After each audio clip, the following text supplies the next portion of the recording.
Hi, let's take a look at what you're going to see the first time you open the electronic portfolio template and set up. So I've entered here as kind of a test student. This is the home page in the Community of Information Professionals, which I access through my Canvas dashboard. I'm going to scroll down here and I'm going to click on Start Building Your ePortfolio. I'm going to load in this window.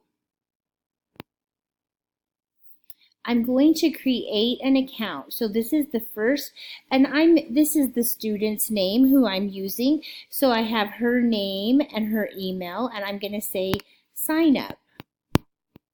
There's a few questions. When do you think you're going to graduate? I'm going to say that she's going to graduate in December of 2020.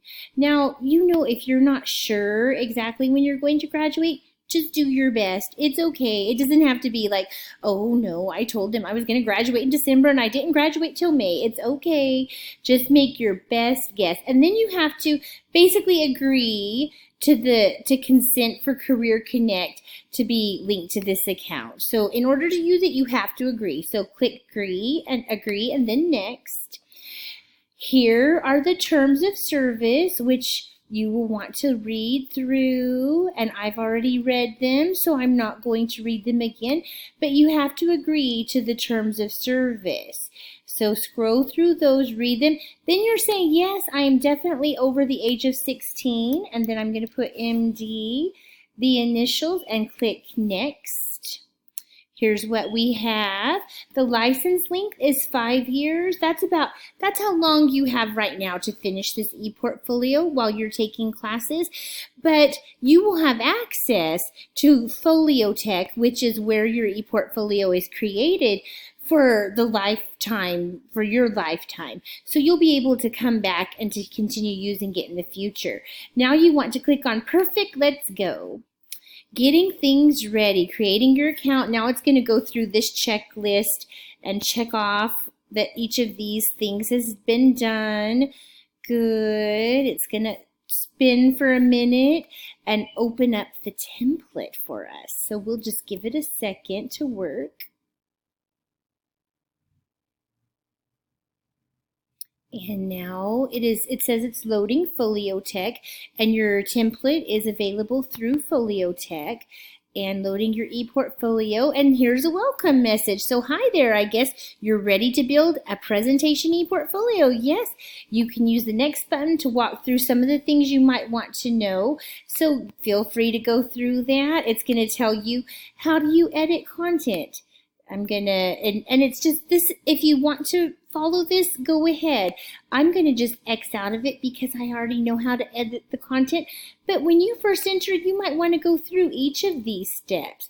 And it's going to show you, here's where you do text editing. Here, oh, the gizmos are kind of cool. This is where you load outside things if you want to embed code, or if you want to load a document, a Prezi, a slideshow, all kinds of things that you can load. Add a gizmo for images, you're going to want to go there. For files that maybe you have on your computer, that's where you go to load. And there's the add button. This is just basically a short little tutorial that takes you through the process of loading. These are the pages. Now for the pages, you don't want to change these. We want you to keep all the pages that are already on this template, so don't delete any pages. You can add additional. If you want to add pages, you're going to come here to add pages. For those of you who are school librarians, you're going to need to add a couple of pages if you're in the school library certification program, or if you're getting the master's degree and you want to be a school librarian. There are 2 pages you're going to add. For everyone else, you don't have to worry about adding pages unless your specific program asks you to add pages. But don't delete any pages because you need to keep all of the pages that are already here. So you click on next, draft pages, good. Reorder the pages. So if you want to change the order, you can. Don't change the order of the already existing pages though, because our reviewers are going to know where the pages are and we don't want to get them too confused. You can definitely change. Right now the menu is at the bottom and you can move it to the top or the side. So you can change that, but don't reorder the pages that are already existing. More about page details. This is a URL to get to this specific page. So it's just giving you that information. Live pages. These are all live pages. They're ready to go. They're ready for you to use. This is the designer. This is where you get to do all the pretty stuff. You get to choose your fonts. You get to choose the size of the font. You get to choose pictures. You get to decide where to have the menu. All of those kind of design options are in that button. And then don't forget to save. You can never save too often. Save early and often. You don't want to lose information, so you do need to click that green button in order to save. And then to publish your changes, you just click on Publish Changes buttons. This will make any changes that you have made visible to anyone who views your Live ePortfolio. If you don't want anyone to see the changes, just don't click on that button. Remember, if you feel lost, the help link will be a good tutorial for you. So if you ever feel like, I don't know what I'm doing, go to the help button if all else fails. So we're done with the tutorial. All right, so now we're basically on the electronic template.